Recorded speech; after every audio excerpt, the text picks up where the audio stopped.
Welcome back today, guys. Thank you guys for stopping in today on today's video. Look at all this excitement going on. We're walking down the yard. That's about all we got going on. But we gotta go to the chicken houses. And can you guys see how wet it looks? It is a sloppy, nasty mess. In the last video, if I'm remembering right, we were froze out. The ground was frozen and it was nice. I mean, it wasn't very warm outside, but the ground conditions were nice. Now it has thawed out and rained several inches since then, and everything is sloppy. Very, very sloppy. So in the last video, you guys saw us getting our decaker ready to go, and I mean, just look. Can you guys see it? There is a gravel road underneath here, but all you people up north are always complaining about how cold it stays, but here in Kentucky you get weeks to where it is either frozen or it's thawing, and then it freezes again, then it thaws again, and you turn into slop. And this whole driveway right here is all a sloppy mess because chickens have been selling, so several semis have been in and out here on the thawing roads. So I've actually, we'll get into it later, but I've hurt my shoulder and neck and all that. We'll get into it later. So I've actually been down and out the last couple of days, but as the chickens have been selling, my dad's been decaking, and as you can see, the grain cart's way back there, and all this used to be wide open, but now it's all of a sudden seems to be quite a bit of litter sitting here. Look at the poor tractors. Just look at them. They're just like covered.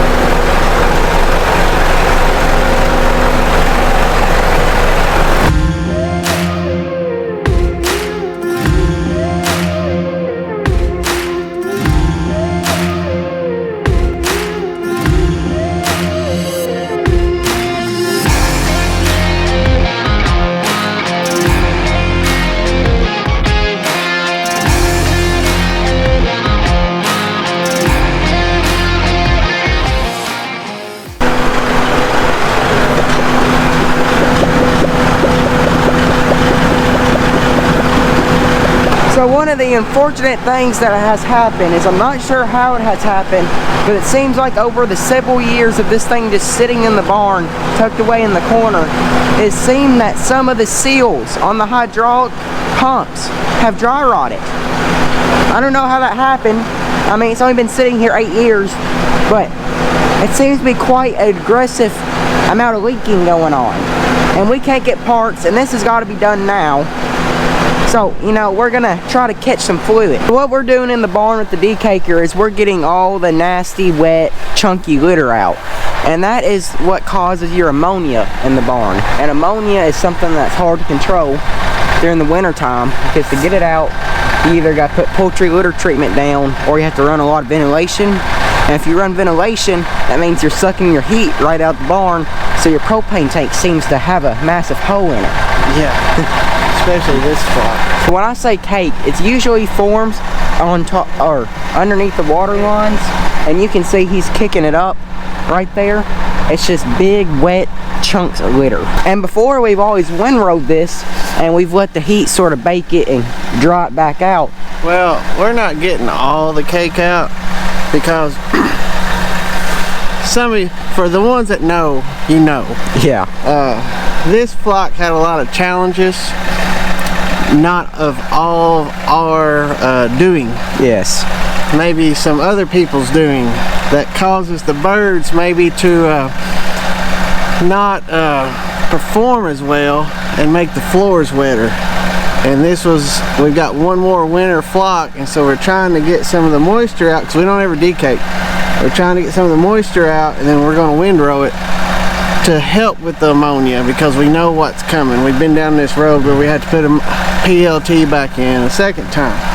But, you know, the people you grow for can tell you all day long that it's your water line management, and yeah, I agree, some of it may be, but so I'd have to find it But a lot of this cake, where the floors were really wet, is your water line maybe right here, and the wet stuff is a foot away to 2 foot away.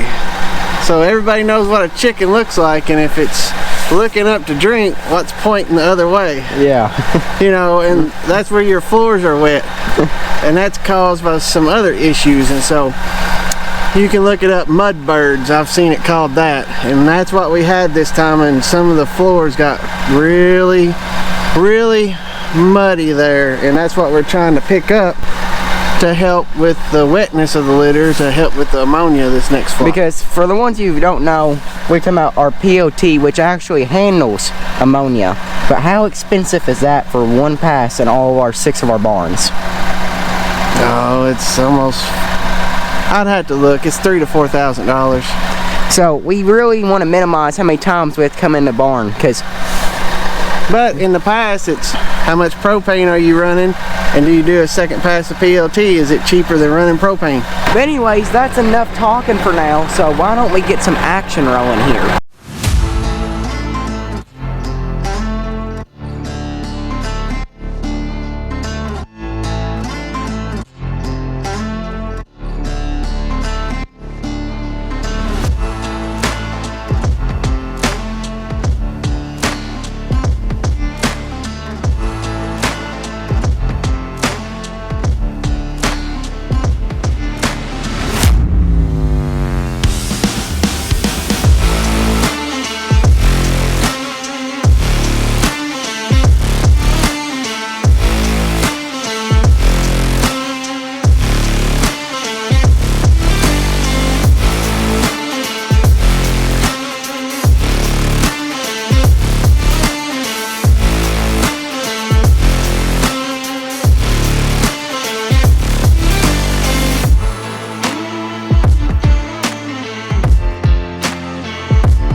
Oh look, you guys made it back to this lovely day. Look, it's 5 o'clock and it's almost dark outside already. How crappy of that, this stupid time-saving job. But anyways, today our final 2 chicken houses, birds left. So all of our birds are gone.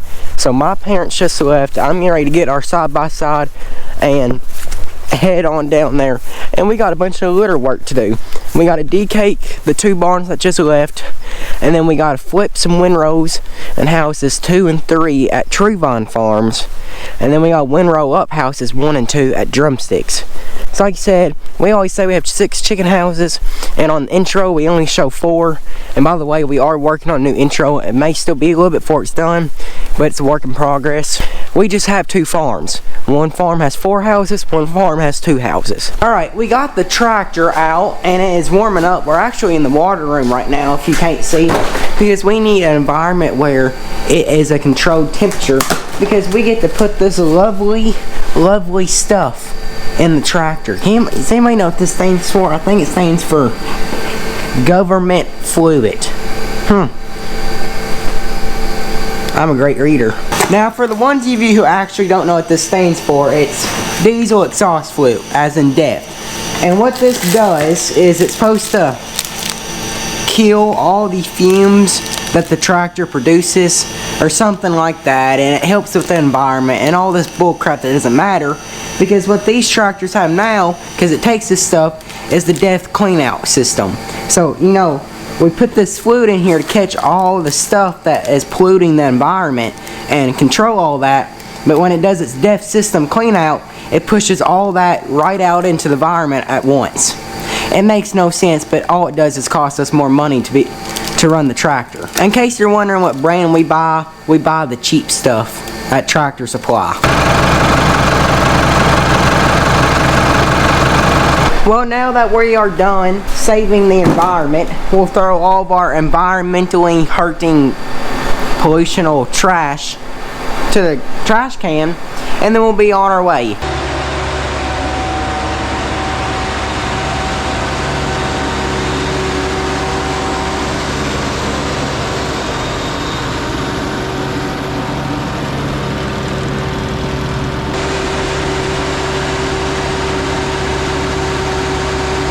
Now we just got done flipping the barn, and we took all the litter that we had piled up over here underneath the feed lines, and now it's one big pile in the middle. Can you guys see all the steam still rolling off of it? But even though I know it's dark in here and lighting ain't great, but right here is your water line, and I don't know if you guys can see it, but over here is a good spot. Can you guys see the water? It's not water, but you can see how wet the floor is right here. And then like me touching the ground right here, I can feel the heat on the floor. Now, one of the things is we had a pile of litter sitting right here that was 140 degrees at least. And another part of it, this is where we ran our decaker at, was underneath the water lines to help get some of that wet, crappy mush stuff out of here. And even though we only ran it probably about that much into the ground, because if we ran it all the way to get all of it out, we'd be scraping the whole floor. And if we did that, we'd take way too much litter out of the barn, and then it would take probably 6 hours of barn to scrape all the way down to the floor. You'd make, I don't even know how many trips out of the barn with that thing full. But we're hoping with taking just the top layer off that it will help with the ammonia. But you guys can see in the litter how dark it is right here. She is definitely hot. Now, unfortunately, we only have a 14-day layout this time. And for the ones of you who don't know what that means, it basically means when the chickens leave the barn, we have 14 days or 2 weeks till the birds come back. And some of you, that may sound like, sweet, I get a 2-week vacation. No, that's not how it works at all. Negative. That means you have 2 weeks to get these things completely ready for your next flock. And 2 weeks is the minimum amount of time that you really need, because this litter takes about a week and a half to do its thing. You can't hardly do anything to start preparing for the chickens. So really, it's a pain in the butt only having 2 weeks. But you know, we've been promised that, you know, it should be going away soon. And the last couple flocks we have had more like a 21-day layout, which praise the Lord for that. But this 14-day stuff's been going on for years, and let's just say most of the time it's filled with empty promises. Alright, that's going to be the end of this video. I hope that you guys enjoyed it. We did lots of experimenting in this video. Ain't that right? No, just doing stuff like we used to a little bit. Old traditions. That's why we don't do them anymore. Well, don't you usually learn? They always say history repeats itself. And you're supposed to learn from history so you don't make the same mistakes over again. Oh, I think we're way past that. We are not sure if the decaking really made much of a difference, because like I showed you guys earlier, all that wet litter went straight to the floor. So we'll see though. So in the next video, we may be going on a little bit of a trip, so make sure you stay tuned, like and subscribe, and I'll see you guys in the next one. Remember, faith, family, farming. See you in the next one.